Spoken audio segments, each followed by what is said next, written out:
Hey guys, welcome to Collider Movie Talk for movie fans. I'm your host, Ashley Mova, and this is The Daily Show where we give you all the latest news from the world of movies, plus some insight into what it all means. Leading off the show today is John Campea. Well, greetings and salutations, everybody. Welcome to the best movie-related show on the planet Earth, coming to you from right here at the Collider Video Studios here in Burbank, California, and it's a piratey kind of day. Also here is Kristian Harloff. What's going on, guys? Happy to be back on Movie Talk. Woohoo! You're back. Also here's Perri Nemiroff. So happy to be back as well. I would be wearing a pirate hat too if it wouldn't mess up my bangs. Also here's Jeremy Jahns. Post Vegas, wearing a pirate hat is like the least that I can do. Are you kidding me? This only reflects a little bit of what's in here. He hasn't taken it off in 3 days. So some people might be wondering why the heck you're still here. Oh, the Jahns invasion continues, my friend. You know? No, I was here through last week, and then on Friday, John was like, well, we got a free weekend. You want to go to Vegas? And I was like, make bad decisions? How can you say no? So we went to Vegas, came back, we're like, hey, let's do more movie talk. So now we're here. The pirate hat really just brought it all together. We're able to change flights, and you're still here for a day It's or two. not a bad world we live in, John. This is a pretty good week. And actually, I'm actually tempted now to ask you to do the entire show in your pirate voice. Oh, okay. I thought you were going to say it was National Mean Girls Day, but then I'll go to pirate. Okay. That's right, it is National It's Mean National Girls Mean Day. Girls Day. It's October 3rd. You know, that movie is underappreciated. It really, really is. Tina Fey is genius. Hello, she wrote it. Come on. All right, let's get started. In an interview with the Associated Press, Ben Affleck spoke about his upcoming Batman movie, revealing that they were going with a simple title, The Batman. Here's what he told the Associated Press. The movie, I think, is going to be called The Batman. At least that's what we're going with right now. I might change it. That's about all I got right now. We're working on the script. The script is going well. I'm really excited about it. John, what do you think about Affleck's title choice? Love it. As a matter of fact, I remember it was a while ago when they first officially revealed the worst kept secret in Hollywood that Ben Affleck's going to direct the Batman movie. And I remember Schnepp saying right off the bat, you know what would be a great title? The Batman. The Batman would be a great title because, you know, the Hulk, they already did the Incredible Hulk, so let's just call it the Hulk. They already did Batman, let's call it The Batman. And it's great. It brings it has the connotation of that really awesome 90s era of Batman comics that were just so awesome. And it's that word I use every once in a while, the tangibilization. It's like, oh yeah, Affleck's actually talking about the Batman movie. He's talking about his title. He's talking about the script. This, to me, I think would be the perfect title. I don't personally look. Titles are titles. They don't make the movie any better or any worse. So who cares really? But I personally didn't want Batman v Deathstroke. I didn't want Batman versus Age. I didn't want Batman, what happened to Robin? Like, I didn't want anything like that. I'm really cool with a nice, clean, effective title. And it's great too because I think a lot of people are looking forward to this movie that may not have been looking forward to it a year ago. And I think it's the perfect title for it. Anyway, Kristian, you had a chance to see this title. What do you think about it? I love it. I think it's absolutely perfect, and kudos to Schnepp for calling it back in the day. But look, Burton had Batman. Nolan had Batman Begins. I think it is nice and fitting that Affleck has The Batman because this is the first movie we get to see him on his own doing this thing, and it needs to be simple. You can change it up and do the Batman vs. Deathstroke and all that stuff later. Let us get into it. Don't change it, Ben. I know he said, I might change it. Don't change it. No, don't change it, Ben. Leave it. It's so simple. It is so simple, and it's just perfect because I also feel like I'm in Gotham to where it's just like, oh, wait, the Batman. You know, it's like, who is out there? The Batman. It just works so well. I think it is perfect. It's fitting. And again, hats off to Schnepp. And by the way, and Affleck, I know you're watching this. You watch it every day. I heard that Tom Brady really likes the name The Batman. So you'll never want to change it now. Anyway, Perri, you heard about it. What do you think? I'm excited about it because I like the title. I like it nice and simple, and especially after we had Batman v Superman Dawn of Justice, where we were constantly talking about, oh, V or VS, and then Dawn of Justice. It's a little too complicated, and every single studio now, it's constantly colon and some like blah, blah, blah after. I mean, there's just so many long titles. I don't understand why that's the approach, especially for sequels and, you know, extended films in a DCEU type situation. I don't understand why they keep making it longer and longer and more difficult to type and hashtag. You would think in like the Twitter universe we live in right now, they would want it short and sweet so it's really shareable. So what better way to go but the Batman than something like this? Because that right there, I mean, isn't that really all you need to know? Yeah, I don't. The Batman. Done. I don't like the philosophy of the assassination of Jesse James by the coward Robert Ford. Blah blah blah blah blah blah. Although I love the movie. Anyway, Jeremy, you heard about this morning. What do you think about the title? I double down on all of this, as we say in Vegas. Oh, more Vegas references. It ain't ending. Oh, yeah, I love it because I remember in Batman Begins, in the trailer, Cillian Murphy's like, the Batman. That was one of the times I was like, oh, it's not that Batman's his name. The Batman takes it to him being an entity, a persona, a thing that's deeper than a name, bigger than just a man. I think this is fantastic. I love the fact that we're getting the Batman. It just sounds very personal. It's going to show you what this guy is. You know, I'm loving all of this. I love the title, The Batman, and I mean, emulating everything you guys have already said. I don't want. You ever go on social media? You're like, I don't know what to hashtag. Is it Batman or is it Batman v Superman? Is it like, you know, you just don't know. So yeah, this is great news. You raise a great point about the whole way Batman and Bruce Wayne wants Batman to be perceived. He wants to be perceived as that entity. Right. He wants to be perceived as a force of nature, the boogeyman in the middle of the night. And I think you nailed it with the whole thought that the Batman does that. I have one question though. Do you think that given the fact that we're getting other movies before, like that's why they're leaving the door open now? Like he's saying the Batman now, but once they hash out other things that are happening within the DCEU, we might get the colon and then something else? I think that if that's the plan, I feel like if the fan reception is so positive, it could have been just a placeholder. Like, we'll call it the Batman and then other things are coming. And then everyone's like, the Batman's rad. And if everyone loves it, they'll be like, yeah, it's the Batman, I guess. Or, like, or it could be a situation. Now, remember, I don't know if you guys remember this, but when Batman was, Ben Affleck was announced as Batman, there was, you may not remember, you had to be really tuned into social media to hear it, but there was a little bit of backlash. There was a little bit. Just a little bit of backlash. Maybe this is one of those things where we like the Batman. How do we think the audience will respond to it? Okay, my next interview.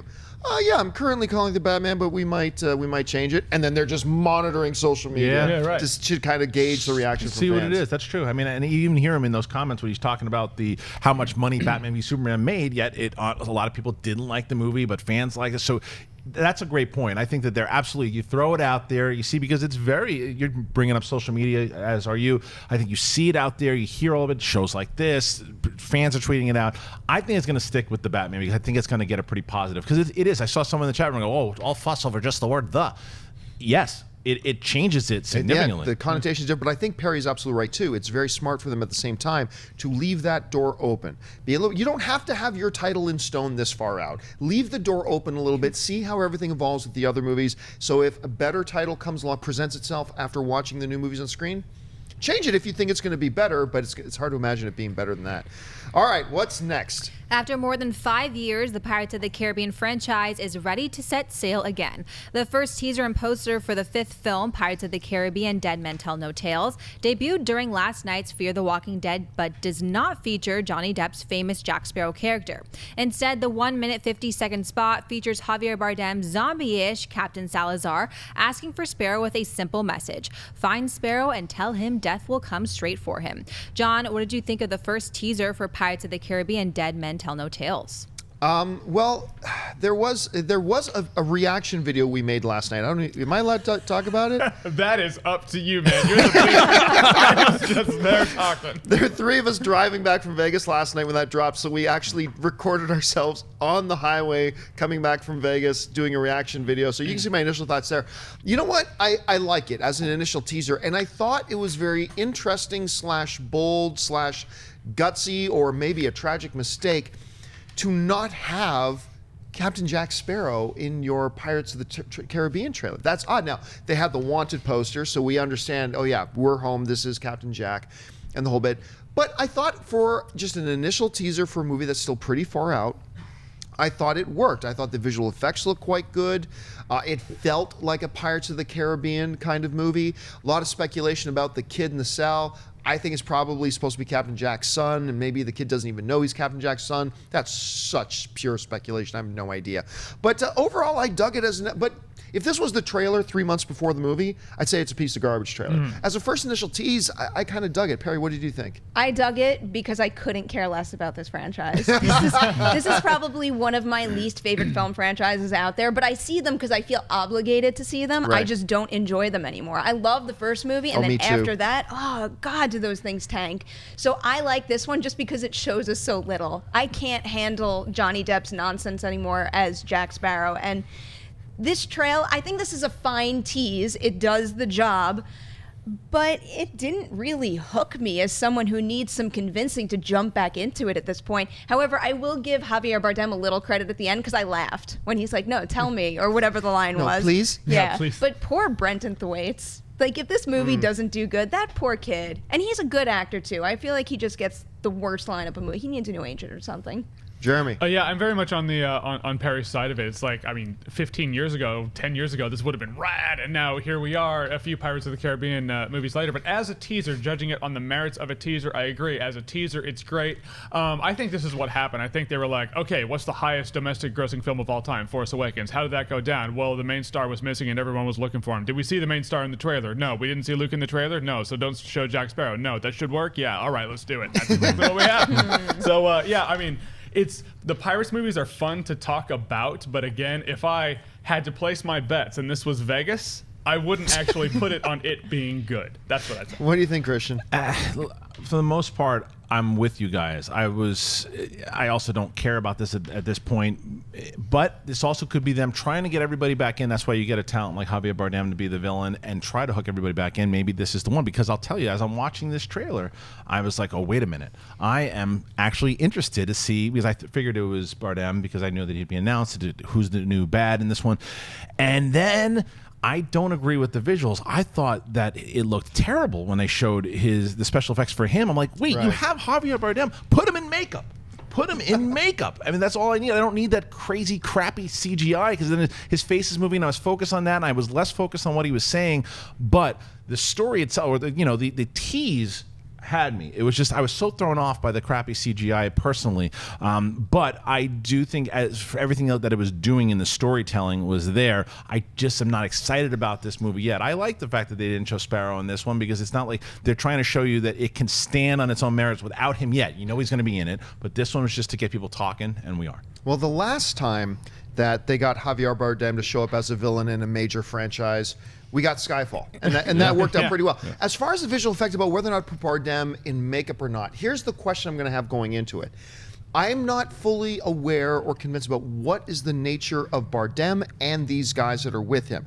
Are they supposed to be more like phantom sort of ghost creatures? Are they supposed to be more like physical zombie creatures? Because they're supposed to be more supernatural and like ghost-like. Then at that point, the CGI visual effects become appropriate. Yeah. If they're just supposed to be like zombie monster sort of things, why not go with practical makeup? So I got to wait and see how that comes across. But yeah, so that's a lot about this whole franchise. Let's wait and see. All right, what's next? Justice League has wrapped filming in London, and to celebrate, Jason Momoa shared a shirtless picture of himself on Instagram, thanking the cast and crew, but apologizing that he won't be able to make the wrap party as he prepares for the North.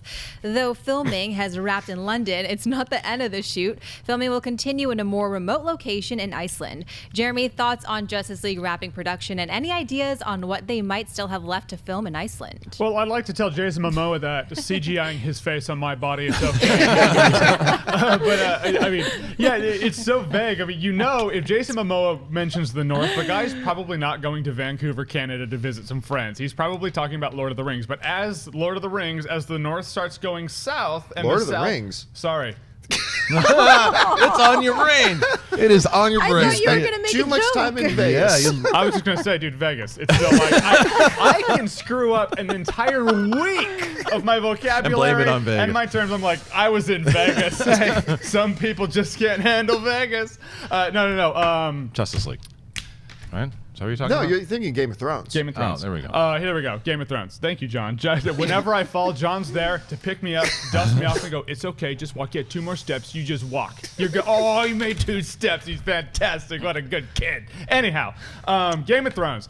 Yeah, he's probably, in Game of Thrones, as the North is going south and the South is becoming the North, zombies and dead folk are going to rise up, and somehow we're probably going to see him somewhere. It's probably going to be another dream sequence like it was in season 2. Who knows? Kristian. Who knows what they're filming in Iceland? It could be anything. I mean, who knows? I mean, maybe they're doing some more pickups. Maybe it's a cool scene with him.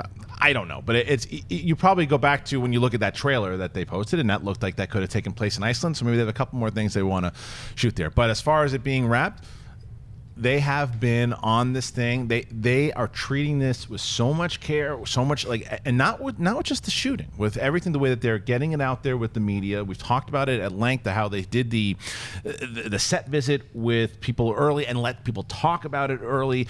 There's so much reports, and they put that teaser out already at Comic-Con. They have a very specific marketing plan with this. They want us to know that it's wrapped. They want us to know everything is going good. So it makes sense. I think it's consistent with everything that we've been hearing thus far with Justice League. It's again the tangibilization. This is exciting stuff to know that they're wrapped. Now they'll probably go in for reshoots once they start assembling this thing together in the edit and all that kind of stuff. Just think about Jason Momoa though. This dude is a sweetheart of a guy. Yeah. We bumped into him and he comes over, says hi, and we're talking for a second. And you have to understand something. I have a very good marriage. My wife loves me. She adores me. She really does.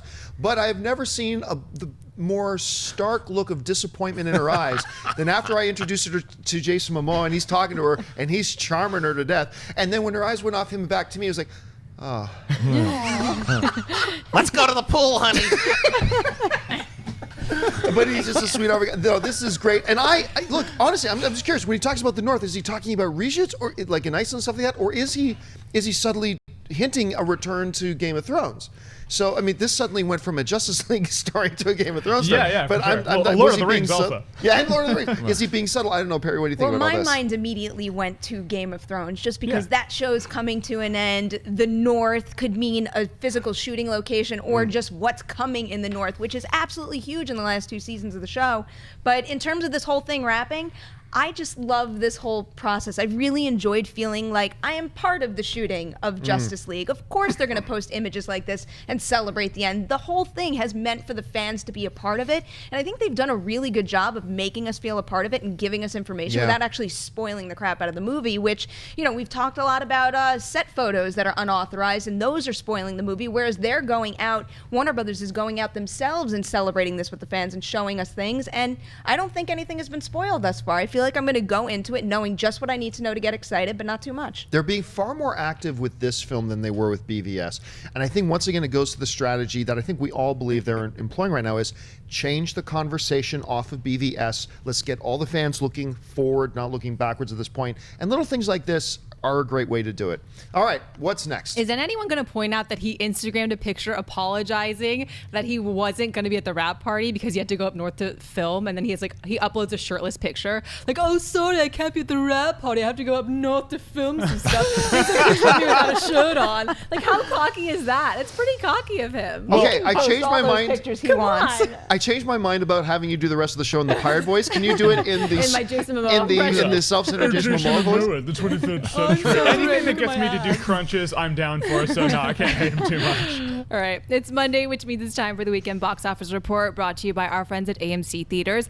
Miss Peregrine's Home for Peculiar Children took the lead this past weekend in the #1 spot, pulling in $28.5 million in its first weekend in theaters. Another new release, Deepwater Horizon, took the #2 spot with $20.6 million. The Magnificent Seven fell to #3 in its second weekend, pulling in $15.7 million, bringing its domestic total to $61.6 million. At #4 was Storks, taking in $13.8 million on its second weekend, with a domestic total now at $38.8 million. And in the #5 spot, Sully added another $8.4 million to its total, crossing the $100 million mark domestic for $105.3 million. Perri, thoughts on the weekend box office? It's a scary month for blockbuster movies. I mean, yeah, it's great. The Peregrine made almost $30 million and is at #1, but I think the movie has a $110 million production budget, and the same thing with Deepwater Horizon, too. 1 and 2 sounds really cool, but when you really break down the numbers, not really the best starts for these two movies. And I think at this point, both of them are going to be riding on the international box office to actually get their money back and make them worthwhile. But I think the biggest thing here is probably Sully. I mean, look at that movie, just crushing it. And I think one of the stats is it might be, I think it's the 14th live-action movie from Tom Hanks to have crossed the $100 million mark. So that's pretty damn huge. And just to give a little shout-out to Don't Breathe, which is also crushing it. That one is in its 6th weekend out, took $2.4 million, and I think it has almost $130 million worldwide on like a $10 million production budget. That movie killed it, and I'm very happy for Fede Alvarez. Christian. I'm going to agree with Perri that I think that the biggest surprise, not surprise, but you see Sully to already cross 100 is a big thing. I'm going to disagree where the numbers for 1 and 2, it's September. We know, like, you don't put blockbusters in September and expect them to do these big 50, 60, $70 million openings. A $30 million opening for Peregrine. Now, granted, maybe they should have put it in August, but they didn't. It's September. I don't think they were expecting much more. I'm actually not surprised that it was number 1 over Deepwater Horizon, even though I haven't seen either one yet because I was out last week. But Deepwater Horizon is apparently a really good movie and probably quality. I think everyone would agree, liked it a little bit more than Peregrine. But it is a bigger movie. I think that the Peregrine, anyway, you see it, and I think that it'll get more of the general audience out there as opposed to Deepwater Horizon. You know what's funny about Peregrine, though? I was reading some box office reports that said that it skewed more towards an older audience, which they didn't expect. Interesting. Yeah, but I mean, when you see it, though, when you see the movie, the trailers, and you get that X-Men feel, everyone calls it Tim Burton's X-Men. An X-Men movie's going to get a couple more butts in the seats than a true life story. It is. So it makes sense to me that the movie did pretty good. Jeremy. Yeah, I am surprised that Deepwater Horizon was in number 2. I shouldn't be because I always bet on the kids movie that comes out in any given weekend. But a variance of 20 million to 28.5 million, that gap's what kind of shocks me. I figured it'd be a few million maybe, but 8.5 million, that's actually pretty big. But Peregrine is skewed towards older audiences. I actually have my review. I filmed it and I thought, hey, I'll edit it in Vegas. That's stupid. It's coming though. I will get that to you. But I am a little shocked about this box office weekend, but I'm also glad shocked about Sully because usually that's a movie that's going for an Oscar for Tom Hanks. We're going to see what happens. Usually those they go down and they're not in the top 5 for a few weeks, and Sully's crushing it. I like that though. I'm very surprised. Yeah. You don't release blockbusters in September. They weren't expecting $50 or $60 million, but I was expecting more for Deepwater Horizon, especially considering how good it was. Then look, I think a lot of people probably had the same attitude I did going into it a while ago that this kind of sounds like a throwaway film. I wasn't really intrigued by it all that much. And then we went to go see it last week and I was like, wow. Like I was absolutely wowed by this film. I think it's an incredible movie. And I did think, because it's relatively close to when the actual events happened, I was expecting in the 30s, maybe mid-30s for this. I certainly wasn't expecting Miss Peregrine's to come in at number 1, but I probably would have guessed it at around 20, somewhere between the 20 and $30 million mark. I just didn't expect that would be good enough for number 1. I was not thrilled with Miss Peregrine's, and this was the one Tim Burton movie I had really been excited for, and I walked out kind of disappointed about it. So we'll have to see what transpires next week. All right, folks, we've reached that part of the show now for buy or sell. Here's how this works. In front of her house, she's got a few other items in the world of movie news. She's going to run them down. Then those of us at the table are simply going to say whether we buy it or sell it. So, Ashley, what do we got?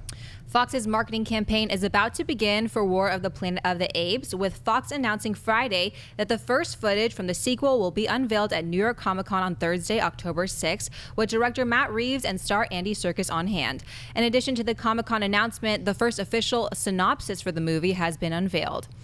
In War for the Planet of the Apes, the third chapter of the critically acclaimed blockbuster franchise, Caesar and his apes are forced into a deadly conflict with an army of humans led by ruthless Colonel. After the apes suffer unimaginable losses, Caesar wrestles with his darker instincts and begins his own mythic quest to avenge his kind. As the journey finally brings them face to face, Caesar and the Colonel are pitted against each other in an epic battle that will determine the fate of both their species and the future of the planet. Christian Barisal, the first synopsis for War for the Planet of the Apes. Apes on horses are back. Bye. This is exactly what I wanted. You guys know I am a huge, the new ones. The last 2 Planet of the Apes have been some of my favorites so far. This was the way that they set it up at the end of Dawn, and this is exactly what I was hoping to hear. And yes, thank you, Matt Reeves. Thank you, Andy Serkis. I want to see Caesar against just another, like, I'm picturing Stephen Lang. I know that it's not. I think it's somebody else, right? But Woody Harrelson. It's Woody Harrelson? Okay. I could see that for sure. Woody Harrelson, but I think Stephen Lang could have done it also. However, you have Woody Harrelson against Caesar, because when Woody Harrelson turns it on, like, what was that movie with Christian Bale? The one that he did, and Casey Affleck recently. Remember he beat the guy in the drive-in or whatever? Yes. Yeah. You know which one I'm talking about. And then he did that one with Ben Foster. Say again? Out of the Furnace. Out of the Furnace was the one that if he turns that kind of performance here, whoo, I am ready to go. I was so excited to hear that this is the synopsis for this movie. This is the way it should be. And I love my favorite part of the whole synopsis is that Caesar has to go to that dark place because we saw him kind of tune into it a couple times too. Let's see Caesar hit the dark side. Bye, bye, bye. Well, I buy this entirely because we heard them talk about this film before. They said this is going to be the moment when Caesar becomes that mythical figure in the history of the apes. It wasn't freeing them at first. It wasn't getting them intelligence at first. They're saying this movie is going to be what sets up the events that makes him a legend for the apes forever. And then now we hear him talking about tapping into that dark side and going to that place, and we are going to see the crap go down. Why we get excited about cheering against humanity, I don't know, but I am excited about it. So yeah, for me, it's a huge buy. Perri. Oh my God, a big buy on this one. This whole franchise is absolutely incredible. When you think about how it's all coming together to be one really long character journey for one character, for one motion capture character. Have you ever seen a mocap character have an arc like this before?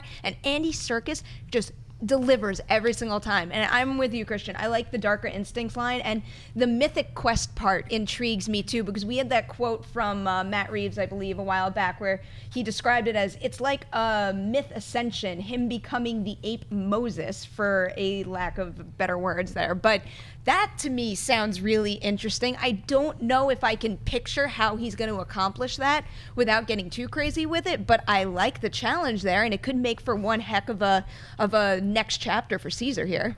Jeremy. Oh yeah, absolutely. How can I not buy this? I mean, the Apes movies have been so good, both of them so good. The synopsis could have been Caesar and his crew go to Krispy Kreme, and I'd be like, I have faith. I think it should be good. But yeah, we're gonna see him go next level. We're gonna see him go a little bit to the dark side. He's going to be a war hero to his ape fellows. And years from now, generations from now, they talk about Caesar, and they're like the great leader that led against the clutches of humanity who tried to choke us out and kill us all, you know. And that's to answer the questions. You know, it's like, how did we get so invested in rooting against humanity? It's because in these Apes movies, they've given us more of a reason to root for the apes than humanity. A couple of little sprinkles of hope in there with humanity, but in the end, I pictured Stephen Lang too. Yeah.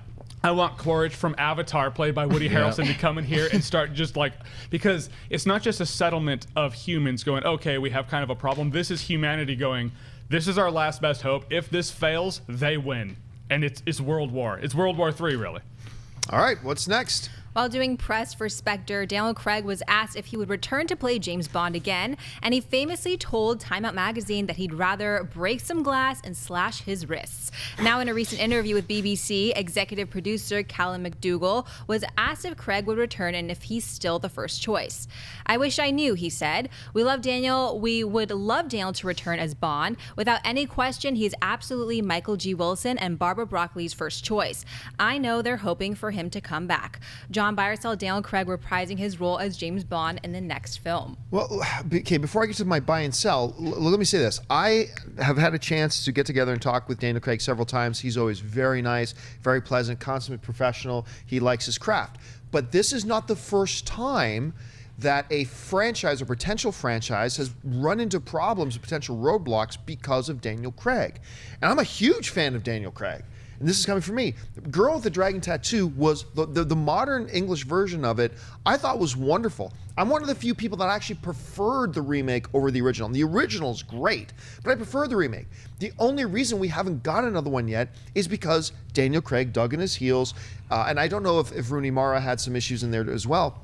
But I know they were really having issues with Daniel Craig. He wanted X amount or whatever. I don't know the full story of it, but I know it revolves around Daniel. Now he's saying this.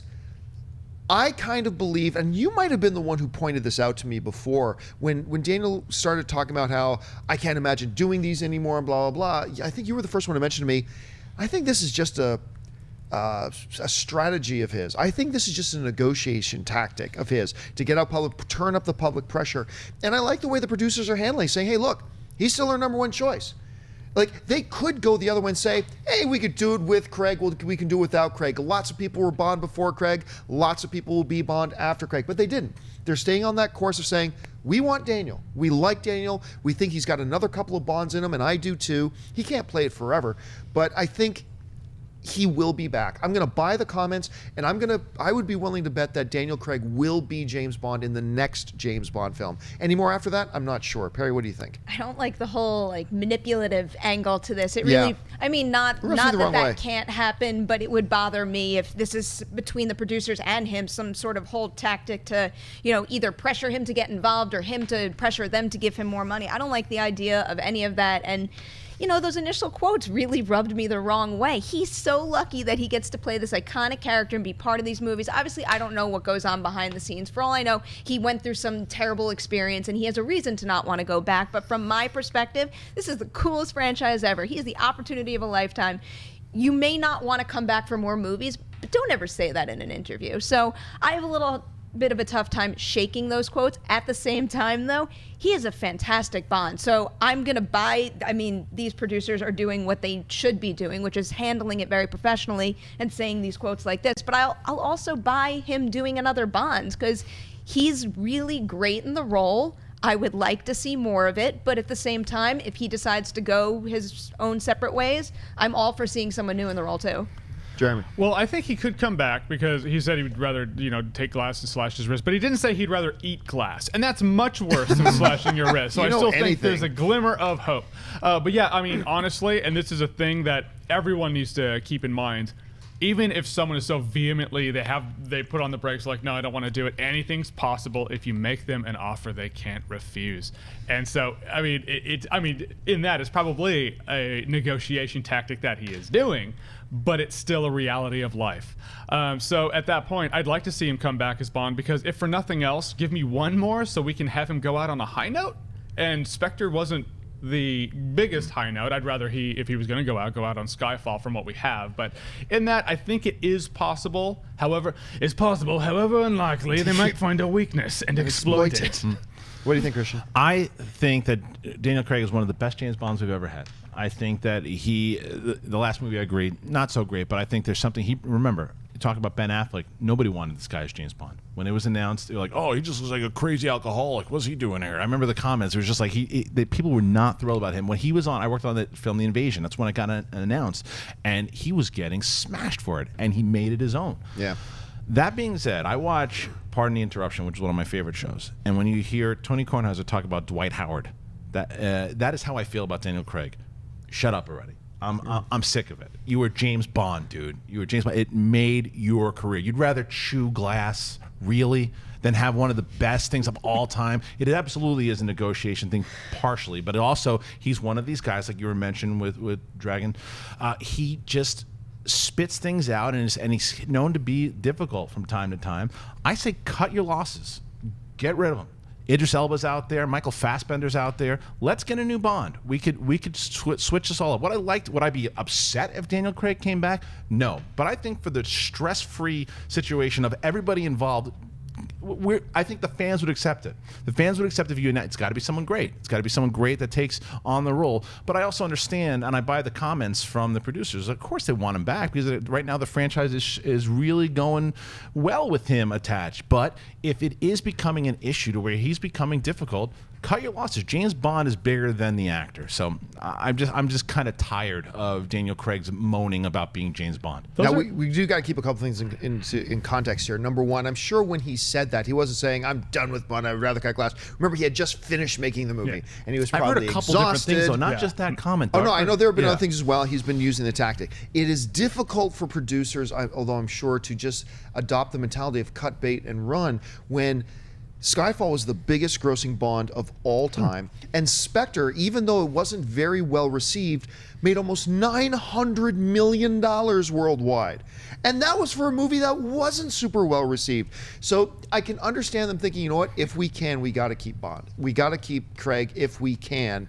But if I agree with you, at some point, you got to just decide enough is enough. Stop whining. But is that money just because he's in the role? It also seemed like they had built some, I don't know purposely or where this rumor started, they had built some traction for the whole Idris Elba thing. And I feel like people would totally come back like 10 times harder to see a brand new Bond in this role. And I mean, it could be a huge box office hit if they switch it up. It's just a risk, curious. though. It's a risk. Sure. And some of the great things come from risks. Like, risk, no reward. But you got to understand where they're coming from, too. It is a risk. This is working. As of right now, this, partially because of who is starring in it, partially because who is writing it and who is directing it. But this is working. Yeah. So to do something different at this point is a risk. But sometimes you just got to take risks. Now, sorry, I didn't mean to interrupt or add too much, but at that point, all right, so let's take The Matrix 1 and 2. 1 was great, and then 2 crushed because 1 was great. 3 didn't make as much because 2 wasn't as great. Right. So do you think that after Spectre, the next one will make as much because Spectre was disappointing? Spectre could have made a lot because Skyfall got a lot of people talking like, oh my gosh, it's so great. But after post-Spectre, do you think that is still a safe thing to do? What did Skyfall come off of?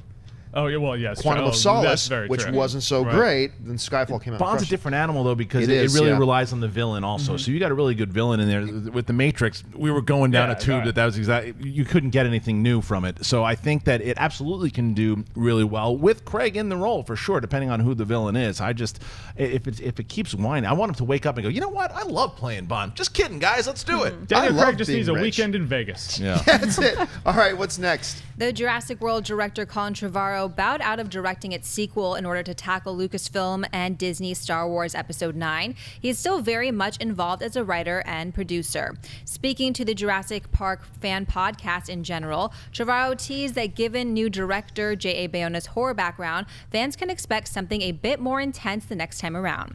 It will be more suspenseful and scary. It's just the way it's designed. It's the way the story plays out.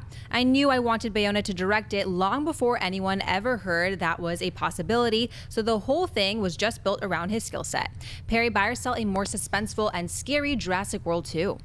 I buy it, and I think I buy it simply because Bayona is the one directing this movie. I just randomly happened to have watched The Orphanage again last night. Right. God, is that guy a master of suspense and a master of doing something so, like, most people talk about The Orphanage and they're like, oh, another horror movie with ghosts. And no, it's not. It's horror, it's suspense, it's a thriller, and it's a really touching, like, heartfelt story also about a person. So I just love the fact that he's getting behind it now, and he might be putting the focus on, you know, the scare tactics, because that seems to be what they lost in the first Jurassic World. And I had enough fun with it. I'm not hating on Jurassic World, but as a diehard Jurassic Park fan, that's not what I wanted out of another Jurassic Park movie. But it seems like, and they also talk in this interview about animatronics and the use of that as well. So I love the fact that they're going to go back to the roots a little more and use that kind of stuff. And they another quote in this was also that they're designing some of this movie around Bayona's skill set. So I think if we're talking about a director, two directors with Trevorrow too, coming together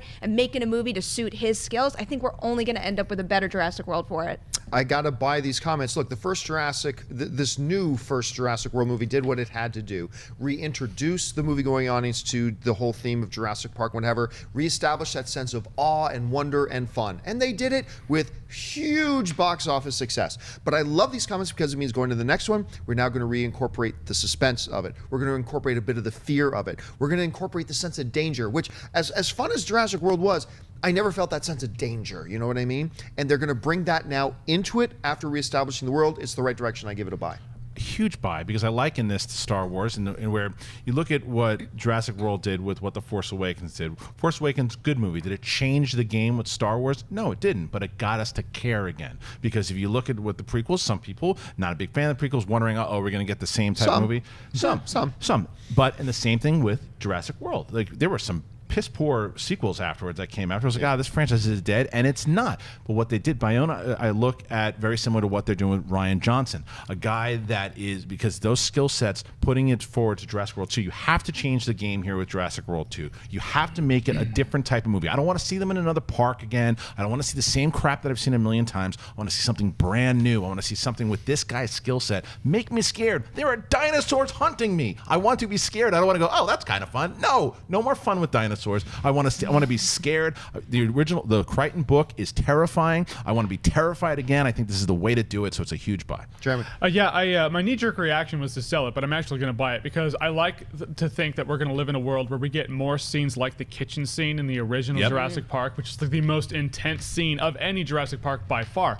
But they're going to have to commit to that, man. They're going to have to just be like, all right, that's what it is. Because the magic, that's great, but if you try to blend the magic and awe and wonder with the terrifying, then you get Lost World, which I wasn't a fan of. So I am going to buy this. I want to see more intensity. I say bring that on. All right, last official story of the day. The first trailer for Personal Shopper has been released online. Directed by Clouds of Sils Maria filmmaker Olivier Assayas, the film stars Kristen Stewart as a high-fashion personal shopper who, after her twin brother's death, returns home to Paris to look for signs from the afterlife. The film debuted at the Cannes Film Festival earlier this year and is scheduled to hit theaters on March 10, 2017. Christian Barasel, the first trailer for Personal Shopper. By the way, Perry, good job giving him the Heimlich. Yeah, so yeah, you can speak now. Nice Yes. to meet you. Pipe. I buy it. I think there wasn't like something that came out on this movie like a little while ago after it debuted, because I remember seeing something of this thing, but it's similar to what I saw last time. But I buy it, and I'm curious to see what happens with Kristen Stewart's career in general, because Kristen Stewart to me is someone, because of the Twilight franchise, she has been, and me as well, I've been like, oh, she's just moping again. Look at that, there's a lot of moping going on. But our last couple of movies, she has turned it on. Smaller ones? She's a little smaller Yeah. movies, so I want to see it when you put, like, what was it on the what was the Kerouac one? She man, I can't remember. Anyway, so her performances have been really good over the last couple of movies. So I think that this is another one that's going to rely on her shoulders, just on her. Let's see how it does. This particular trailer, it worked. It was creepy. Let's see a little bit more, but I'll buy it. There actually was another trailer. There was, right? Yeah, Okay. because I'm looking back now, and it looks like right after it premiered at Cannes, they dropped something. That's what I thought. I don't really remember what happened Okay. in that specific But trailer, what did though. you buy or sell this one? Oh, big buy. Big buy. I love this trailer. This isn't really what I expected from this movie, especially coming off of Clouds of Sils Maria, which is not a suspenseful horror type movie whatsoever, but that was one of my favorite movies of that year. So seeing the two of them come back together for this, I think it's got all the potential in the world. And what a unique trailer, you know? It just lays out the basics, and then it's got that beat in the background that ramps up. So I'm curious to see what they do with a more a horror thriller type of spin on their collaboration. A huge sell for me. What? This trailer did nothing for me. But I will say this. I actually thought, I've been critical of Kristen Stewart in the past. I actually think she looks like she's going to turn in a really good performance here. And you're right. She's done some smaller films recently. It's like, oh, yeah, you know what? This girl can really act. And I think that's going to, but as far as the trailer goes, nah, I thought it felt more like a short trailer for a short 15-minute film, to be honest with you. I was intrigued by it. And once again, the name of the movie is not the important thing. But wow, the name of this movie is so out of step with what Yes. they want this movie to be. I am predicting right now, in 3 weeks, the producers of Personal Shopper are going to come out and say, by the way, folks, this is Blair Witch 2. And I go, Jeremy, what do you think? Yeah, I will buy this on the premise. I love the fact that you're like big sell, because as Deepwater Horizon taught us, hope is not a tactic, and that is a smart thing for any man in Vegas to go on. Go on the math, my friends. But no, I'm with all of you. I think Kristen Stewart has much more talent than we've actually seen. She's under the shadow and stigma of that crappy ass franchise that she did, that she, like the rest of us, she was on our side, folks. She didn't care either. And so I'd like to see what she can actually do. And I think it's a neat premise, you know, ever since Houdini was like, oh, if I die, I'll come back, you know what I mean? Or I'll make contact or something. So I've always found it interesting. I'm interested. I'm going to use hope as a tactic, and I'm going to stay by this one. Have you guys seen Clouds of Sils Maria? It's so Which good, one? and Kristen Stewart is so good in it. She has so many great performances in the past few years, but that one Yeah. in Which particular, one? Clouds of Sils Maria, And from the same director. Was it not was it the Runaways that she did? Yes. With, yes. Great in She that was too. quite strong in that. Actually, you watched this trailer with us Yeah. out there a little bit earlier today. What did you think I about did. it? I was just gonna agree with you, John. Like, I literally laughed when it ended because I have no idea why it's called Personal Shopper. I hope that there's like that aha moment when you watch a movie and you're like, that's why they titled it that. Like, I hope that they changed the name at least. Like, I don't understand the connection there, but I do really like the thriller aspect of it. I'm excited to see what it's about, but the title just doesn't make sense to me at all. I'm going to disagree with both you guys because of the first trailer. They do actually. That's what she does. That's her job. And there's a But that reason. doesn't make it fit with the movie. Well, the but tone I of the remember. movie. I remember for some reason I got to go back and watch the original. And I remember this trailer. You're absolutely right. You look at it. What the hell is it called that for? But I think that they kind of tell you why and what happens and the reason why she is connected to all this. It's something to do with her brother, I believe, too. Yeah. There's Yes. a little bit more to it. So I think that if you watch the first trailer, I think it ties in more with the title. But I agree with you guys that it could be a little off-putting Yeah. when you see this one. All right, folks. Well, listen, we do this show live. And for those of you watching us live, we're going to save a little bit of time right at the end to take some of your live Twitter questions. How do you get it on? Simple. Jump on Twitter right now. Make sure you're following us at Collider Video and start firing those in. Wendy's keeping her eye on the Twitter board right now, and she will pick a couple, so make sure you're kissing up to her. I also remind you that Movie Talk is not the only show going up on Collider Video today. We got TV Talk dropping at 5 p.m. today. Keep your eyes open for that. Now, it is time for us to get to our mailbag. Listen, guys, if you got a topic or a question you want us to address on the show, just email us anytime at collidervideo@gmail.com. We take a little bit of time for your questions every day. So, Ashley, what's in the mailbag? Michael writes, ever since Force Awakens came out, the whole crew has been refuting claims as to whom Snoke may be, but I would love to hear who you all want Snoke to be and who you actually think he is. I think Snoke is Jeremy Jahns in a pirate hat. Yeah. No, you know what? we're going to punt on this question because we've got a special video coming a little bit later, not today, keep your eyes open, coming very, very soon, where we address the whole question about Snoke, maybe a couple of videos. You'll see what we got in store, but do keep your eyes open. We're going to be addressing Snoke very directly and a lot in depth here pretty soon, so keep your eyes open. Now, with that being said, let's get to our Twitter questions. Wendy, what have you picked out today? All right, this one comes from Phil Fan Foom. Freddy, Jason, and Michael Myers. You fight one, run from one, and just give up against one. Who do you choose for what? Run from Jason. Just give up against Freddy, because at some point you got to sleep. Yeah. And I don't know what the other option was with Michael. Fight. Oh yeah, fight Michael. He's a wuss. He's he's the lamest of the horror characters. Totally the lamest. Yeah, I'm totally emulating that. Absolutely, it's like Freddy. You're going to sleep. Every Nightmare on Elm Street has that kid who tried to fight his sleep, and then he just goes to sleep and he ends up dying. You can run away from Jason Voorhees pretty easily, and Michael Myers, man, I'd throw down with that guy. I'd die, but he's the one I would fight.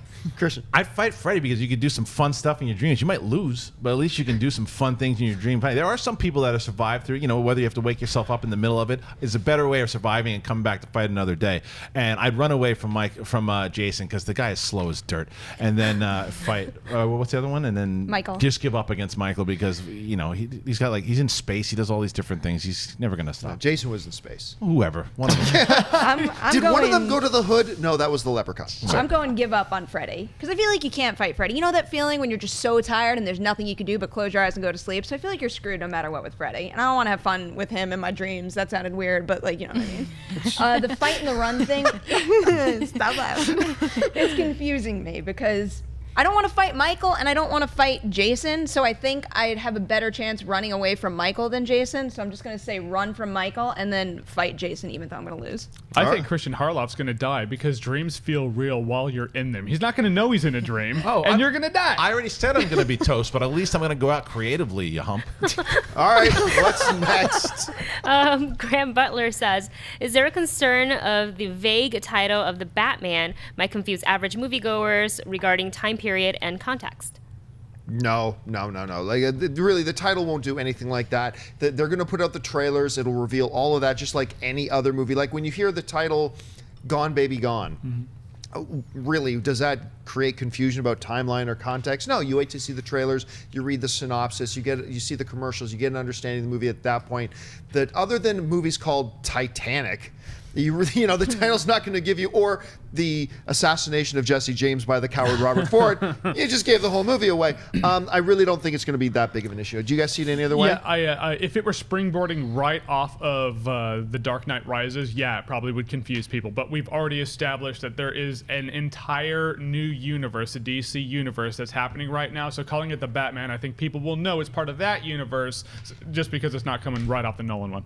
Yeah, I don't think it's going to cause that kind of confusion. The only thing that I think about moving forward, just because I build articles for a website, is just, SEO and typing in Batman or the Batman. It might confuse people. Because I had the same thing with Blair Witch. Because we have the Blair Witch Project and Blair Witch. And it's just like every single time I searched it or every single time I tried to create a URL, it was always like, well, what's the best for search? But what is the title of the movie? So that kind of thing, I guess, adds some confusion to the situation. Nah, I'm with you guys. It's a matter of the trailer. It's a matter of everything else. Once they said it, there's not going to be a lot of confusion in it. All right, what's next? Web Dave says, best show on YouTube. My question is, with Ang Lee's new film, Billy Lynn's, will movie theaters have to upgrade to play it? I don't think, no, they'll have several versions of the film put out there. They've shot this thing in a really cool way, and there are going to be some movie theaters that have the capability of showing it, some movie theaters don't. Remember when Peter Jackson made that, the couple of Hobbit movies, and he did it in that stupid 60 frames per second thing? I personally, I wasn't a fan of the 60 frames, but I think it was cool that they gave it a try. I thought it was interesting. Not every theater was capable of playing that. So they had different versions of it to play here, some play there, and all that kind of stuff. And they'll do that with this film. Do you guys have anything to add to that? Nope, it's just all the same thing. It's like just because something is going into a new format doesn't mean it's locked into only showing in that format. So it'll be everywhere. All right, what's next? Mr. Vaughn says, if he's done with Bond, would you like to see Daniel Craig as Lex Luthor Sr. in the DCEU? Sorry, would I like to see who? Oh, Daniel Craig. Craig. Lex Luthor Sr. Well, you know my answer to this is always the same. Should we put X actor as X character? If X actor is a talented actor, sure, why not? But I mean, I really don't have any other specifics. It all depends on what is the character, right? It depends on who is Lex Luthor in this movie. Is it the Lex Luthor from Superman Returns that Kevin Spacey gave us? Is it Lex Luthor that Gene Hackman gave us? Is it Lex Luthor from one of the cartoons? Different, because depending on what you want your Lex Luthor to be, that's what you base which actor you get. You don't pick your actor first and then model the character after the actor. I think they did that with Jesse Eisenberg, and that was a mistake. That's why you never pull crap like that. But what do you guys think? I was going to say the Jesse Eisenberg cracked. You did it, so hey, Vegas. Yeah, I mean, same thing. If they wind up casting him, I won't be upset. He's a great actor. It's a matter of how it's going to work or play out. I'm still kind of hoping that they get Bryan Cranston to do it, but we shall see. Yeah, I'm for it too. I like Daniel Craig as an actor, and I kind of want to just see him, if he does move on from Bond, do something drastically different. Maybe, a little kooky, a little fun. The guy needs a comedy. I think we really need to get him a comedy. A nice rom-com with Daniel Craig. I mean, that. All right, let's take two more. All right, Steve Rogers, Captain America himself, says, what are some of the extreme lengths you have done in order to prevent a highly anticipated movie from being spoiled? Yeah, the best thing is, I mean, I am one of those people, I put my head in the sand, I stay out of the rumor mill. The most news I have ever gotten, the most spoiler-ish week I've ever had is right here as I've been here in this past week, I swear. I stay out of it, man. I go into those, all the Marvel movies, I don't know a thing. Star Wars, I'm huge into just plugging my ears and going. So stay off the internet pretty much. As far as I think Force Awakens was where I tried. It was hard on Jedi Council, but I mean, I just try to avoid sites, I try to avoid links, and try to avoid, if I haven't seen a movie and I haven't talked about it here, I avoid Twitter. I just stay off Twitter because you will, especially if someone's seen it, they want to tell you about it. So I just try to avoid Twitter. What do you think? I've been working for Collider for so many years. It's important to my job to know what's coming and know what people are talking about. So me personally, I kind of know it's a lost cause, so I don't go too far out of my way to avoid spoilers for myself. But I am like a spoiler alert machine with every video and article I write, where even if it might not be a big spoiler, if one person out there considers it a spoiler, I'm probably going to put a spoiler alert in that article. Yeah, it's tough having the nature of job that we have. It's our job to know about this stuff and to disseminate it and to talk about it. And I remember I had this conversation with Schnepp once, because Schnepp's the type of guy that he really wants to avoid. Like, once he's convinced about a movie, like he sees one trailer, okay, I don't want to watch any more trailers about that movie. It's like, and that's cool as a fan, but I remember I say, hey, we got to review this new trailer. It's like, but I don't want to see any more trailers. Tough, and I had to sit him down and grab that shaggy hair of his, pull it back, and then lift his eyelids open and make him watch the trailer, because we got to go on the show and talk about it. But that's the nature of what we do. It is so tough. Wendy, you're around this type of circus all the time. How do you avoid spoilers, especially in this kind of work? Yeah, usually if Schnepp is around, I'll just make sure I am not in the same room, because he'll spoil things as he's talking, because he just forgets that other people haven't seen it yet. But the most extreme things I've done was for The Force Awakens. So I stayed off Twitter, Instagram, any social media, and in fact, I stopped sitting in on Jedi Council that whole week. I didn't want to hear that, about it. yeah. All right, what's our last question of the day? All right, last one comes from G-Town Films, and he says, what are press screenings like? You know what? Press screenings are they're so different because, actually Wendy came with me. You remember this? We went to a press screening of the Transporter Refueled. Refueled, right. Transporter Refueled, awful film. And that was a press screening, but it was in a tiny room with 8 seats. And it was us and about 3 other journalists. Fine. But I've also been to press screenings. I remember the press screening for the Avengers down at the El Capitan Theater. Were you at that one? That was electric. Like, that was amazing. Like, that audience went crazy, like an opening night audience somewhere, and everybody came out of that El Capitan theater buzzing and hyping and all that kind of stuff. So it's a little bit of this, a little bit of that, and a whole lot of stuff in between. Sometimes it's just for press. Sometimes they want to fill the theater so the journalists can see a regular crowd reacting too. So you'll get like half the theater will be journalists, half the theater will be radio contest giveaways for early screenings. It's really, there's no rhyme or reason. There's no formula to it.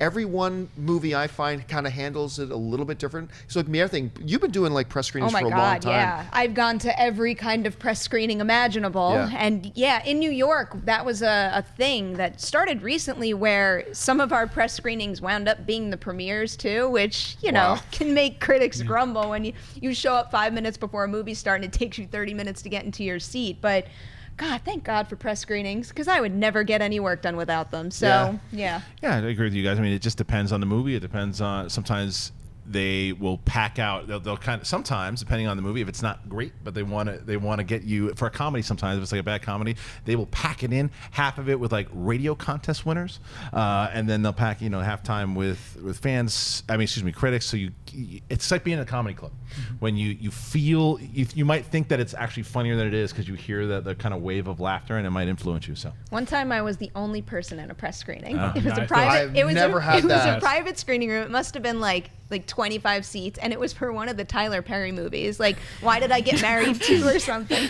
Sitting by myself, dead center in this room, and I had Tyler Perry sitting right behind you, breathing on the back of your neck the whole time. Maybe, all right, this isn't as bad as that, but I had 2 security guards flanking me with those like beady red Just looking at eyes. you. Just the whole The sniper rifle the whole time. I wish your soundtrack would have been like, Yeah, it's not a press screening or not. It's this press screening or that press screening or that press screening. You guys brought up a good point. They all do it a little different. I was at a screening of Star Wars: The Force Awakens here because I was in LA at the time. It was everyone's just cheering when Star Wars came on. Everyone's clapping at all the stuff. They're seeing this person, they're seeing that person. They see the Millennium Falcon, everyone cheers. I go back and see it with my friends for the public for the first time. This is opening public for Star Wars: The Force Awakens. No one in that theater clapped. Really? No one in that theater Wow. cheered. Seattle needs to step up its A game, my friends, because you did not sell me on the crowd reactions.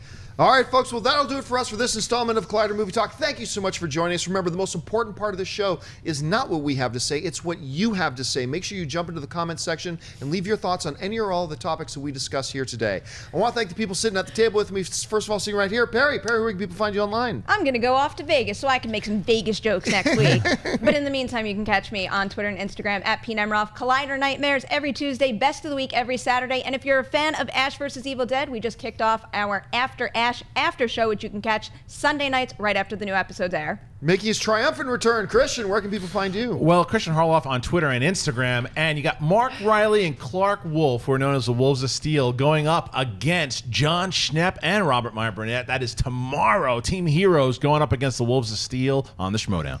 Sitting over there, heading back to Seattle here pretty soon. Freshly back from Las Vegas, apparently. Jeremy Jahns, where can people find you? YouTube at Jeremy Jahns, same as Twitter and Instagram, both Jeremy Jahns. Facebook at Real Jeremy Jahns. Once in a while, you can find Perri and I in Vegas.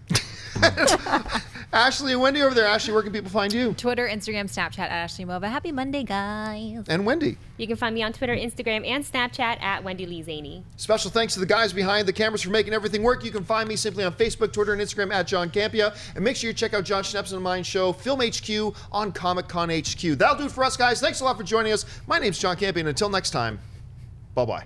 Hey guys, if you like this video, click the thumbs up button. Also, make sure you subscribe to our YouTube channel. It'll help you stay up to date with everything we've got going on here at Collider.